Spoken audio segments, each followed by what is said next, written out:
Buenas noches, Houston. ¿Cómo están? Qué bueno. She forgot to mention that this presentation is going to be in Espanol. Is that okay with you? All right. All right. Anyways, thank you very much for inviting me, Pastor, Reverend, Bishop, Todd, the entire crew. Pastor Manuel is a friend of mine from San Diego, or lives in San Diego, and he's the one that invited me to come here, so I'm delighted to be with all of you. And it hasn't been in Houston in a while. I know you suffered the hurricane here, so we've got to pray for all of those people as they continue to be in the struggle. And I'm also glad, having been in baseball myself, I don't think they're professional anymore, but at one time I used to be with the San Diego Padres. I say, go Astros. How about those Astros? So Border Angels is an organization, I better keep track of the time here, that I had the honor of starting back in 1986. So we've been around for 31 years. And we're a faith-based organization, and our mission statement says, if I was hungry, did you give me to eat? If I was thirsty, did you give me to drink? From Matthew. You're all familiar with that. And for us, it's very important that we practice what we preach as a people, as a country, as a faith. And that's what it's all about. And I have the privilege of being 100% Mexican, born in San Diego, and my parents taught me to have a very passionate love for our fellow man, for the country of my roots, Mexico, and the country where I live, the United States. Because we're all of the same race, the human race. And now it seems like some people have forgotten that, and we can't forget that. So in 1986, a friend of mine from El Salvador, another great country, said, Enrique, oftentimes you're collecting things to help some of the needy people around us. How about doing it where I live? And I go, where do you live? And she said, I live in Carlsbad. And I go, Carlsbad? That's like a really wealthy area in San Diego. I grew up in Golden Hill, which is like a working class neighborhood. And she said, yes, but in Carlsbad, where I live, there's migrants that live in the canyons. So I started going to those canyons in 1986, and I saw people living there. And thanks to these people, we have food on our tables. They work in the fields, the strawberry fields, the tomato fields, etc. So that's how Border Angels got started. And then in 1996, 10 years later, I started going out to the desert to put water. Because in 1994, when the previous decade, President Reagan had said, Mr. Gorbachev, tear down this wall. Well, in 1994, the United States built their own wall. Yes, there is a wall already, sadly. It covers a third of the 2,000-mile border between the United States and Mexico. And because of that wall, more than 11,000 human beings have died. 11,000 human beings have died because of that wall. Right now, there's somebody crossing that border, taking their last breath. Last year was the most tragic year in people crossing borders and not making it and dying. Last year, 2017, more than 8,000 people died. Most did not die on the US-Mexican border because Mexican unauthorized migration has dropped 40% in the last 6 years. There's more people going south than coming north over the last 6 years. The people that are crossing the most now are crossing from Northern Africa and the Middle East to Europe. So last year there was more than 6,000 deaths, people crossing in the Mediterranean. Many of you might remember the picture of a little boy in a red t-shirt face down as he was crossing the Mediterranean, and he didn't make it. He didn't make it, but you might remember, you saw that picture, but you might not remember the picture because it really didn't come out, of a little boy who also died face down right here in Texas. His name was Marco Antonio Villaseñor, and he died with 18 men in Mission, Texas, after they had crossed and they suffocated in the back of a semi-truck. That was in 2001. But just a year ago, in San Antonio, 9 more people died in a similar situation. So we need to rise up. We need to move forward. We cannot be silent. So Border Angels in 1996, we started putting water out in the desert. We didn't have a name yet. I would just go out there with some people and put water, some of the fellow players and things like that. In 2001, that was my last year in professional baseball, and I was invited to a very popular Spanish language show that I know a few of you have heard of, but most of you have never heard of, but it's called Sábado Gigante, and it's in Miami. So they fly me out to Miami, I come out on the stage, And Don Francisco, who's this bigger-than-life character, he says, El Ángel de la Frontera. And that's why we're called Ángeles de la Frontera. So suddenly we went from a group with no name to a group with more than 5,000 volunteers. We have more than 5,000 volunteers now. And we have volunteers from all over the world. I've been out to Texas many times. I'll be back here in May and so forth, because it's important that we all participate in the process of finding forward. Not just being quiet when outrageous things are happening and making excuses for those things that are being said and those things that are being done. Because hate words lead to hate actions. Last year was the deadliest year in hate crimes in my lifetime of 60 years. If you're not outraged, you're not paying attention. Heather Heyer, Virginia, killed by neo-Nazis last year. So Ángeles de la Frontera, or Border Angels, we do a lot of things. What we're best known for is putting water in the desert so people don't die. When I first started doing that, it was just a few of us. And now it's grown, and when we go out to put water, normally we have groups of 30 or 40 people. But since that date of November 8th last year, the Saturday after that, we had 500 volunteers, which is too many. I said that group's just too large. But it's because people want to go out there and save people's lives. So we continue to do it. We just had a group go out this past Saturday. We had 150 people. So we believe, without a doubt, that only love can overcome hate. And we got to practice what we preach, because faith without works is dead. And too many of us are silent. Too many of us are silent, and you all know what I'm talking about. We can be silent no longer. The whole world is watching. Our children are watching. When we're teaching our kids to love our fellow man, not to bully, practice the golden rule, what are we doing when we see that that's not happening? They see what's happening on television.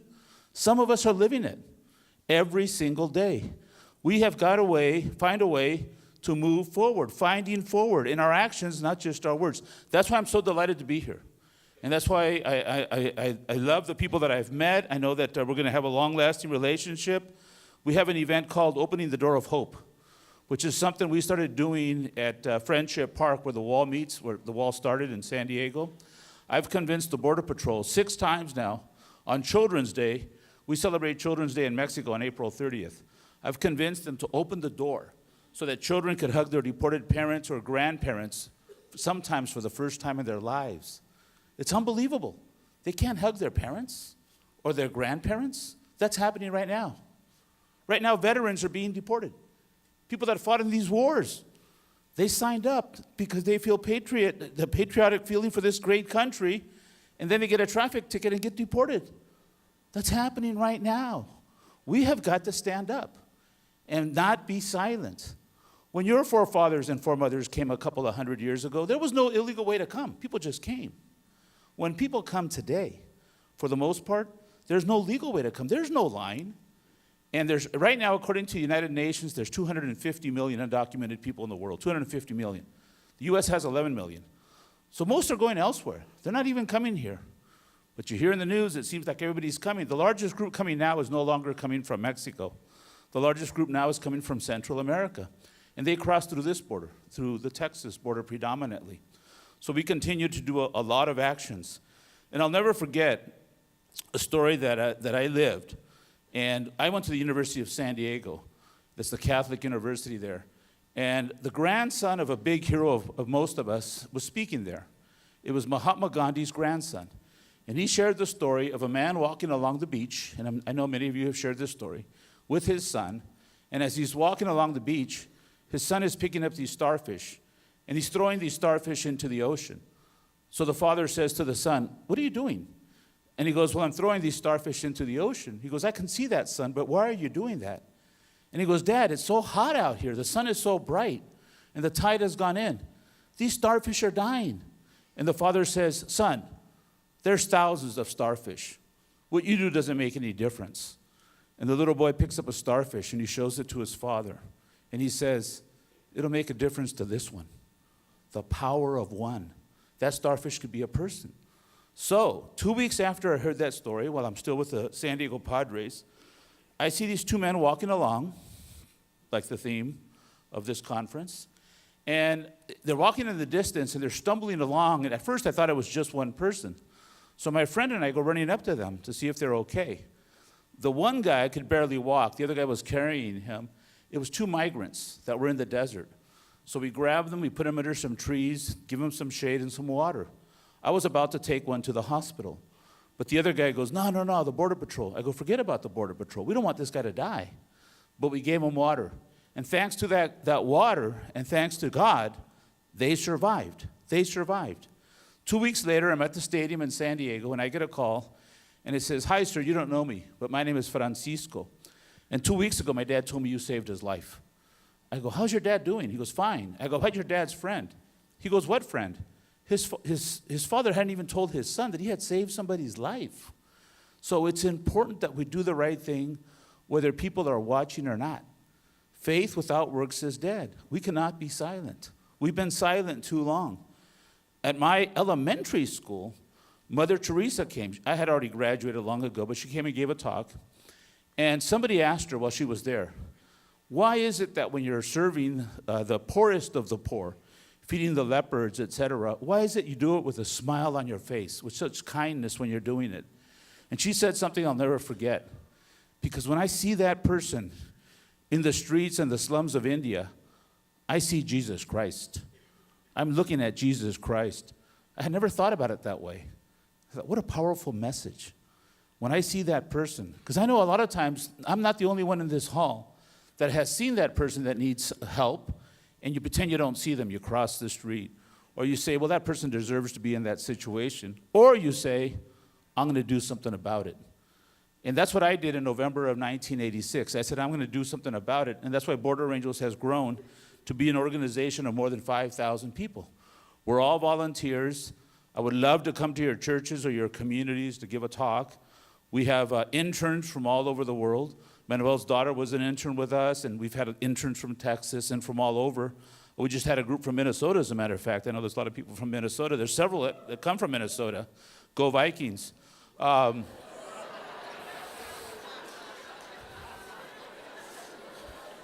What happened? I thought they were still, well, the Super Bowl is going to be in Minnesota at least. So I encourage you to participate, not to be silent, because there's a lot of people watching, and there's a lot of people counting on us to do something. And it's important to remember that our children are really paying attention. When the Todd was giving that story about the back seat or whatever, I didn't understand what he was talking about. And he reminded me of something that happened to me not too long ago. I'm out in the desert with some students, and these students say, hey, Enrique, ask that guy in your car if he was in this movie called Nacho Libre. So I had not seen the movie, but I go, hey, were you in Nacho Libre? And he goes, yeah, I was Skeleto. He was like the skinny guy. So they all wanted a picture with Skeleto and all that. Well, then the actors go back to Los Angeles. So the director calls me, and she goes, Enrique, that was great, whatever you need.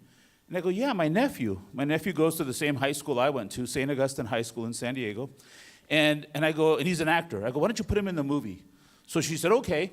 So she puts him in the movie, and when the movie's over, I tell my nephew, kind of reminded me of the 1974, people don't know what you're talking about. So she puts him in the movie, and when he goes back to Saints, I said, you to tell them who you were in the movie with, which was true. And he goes, yeah, I was just in a movie with Sharon Stone. And the students go, who's Sharon Stone? I go, what? They don't know who Sharon Stone. I couldn't believe it. But it's important that we, let people know what we should be doing by being the example, not just by what we're saying. So I invite you to join us. I invite you to participate with Border Angels. A lot of you have been out to San Diego before. Tomorrow, I'm leaving here at 4:30 in the morning, because on Saturday, we're going to have a binational concert at Friendship Park with orchestras on both sides. On November 18th, that was the 6th time that we do the door opening, and we had 11 families get together. There was even a wedding at the end, because it's very important that we continue to promote in our actions, not just our words, that love has no borders. Love has no borders. And that's what we should do as we're finding forward.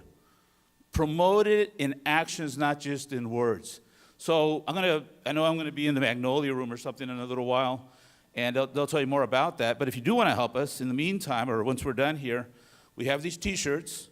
I only have a few of them, and it's got a big campaign that we're doing right now for the Dreamers. These are people that were brought here. They didn't come here on their own accord. They were brought here. So we're saying education, not deportation. Education, not deportation. The dreamers represent the best of us. They represent the best of us. When your forefathers came 200 years ago, the U.S. had nothing to do with why they left their home countries. The U.S. has a lot to do why people are fleeing countries today. And we got to stand up to that. So we also have a book, The Power of One, and so on and so forth. So we asked for a donation, and we could talk about that later. But I'm delighted to be with all of you. I encourage you to participate with Border Angels. A lot of you got brochures on your seats. It's borderangels.org. Look us up on Facebook and all the social media. And I'll be around at least till tonight. So thank you all very much. God bless you. Y si se puede.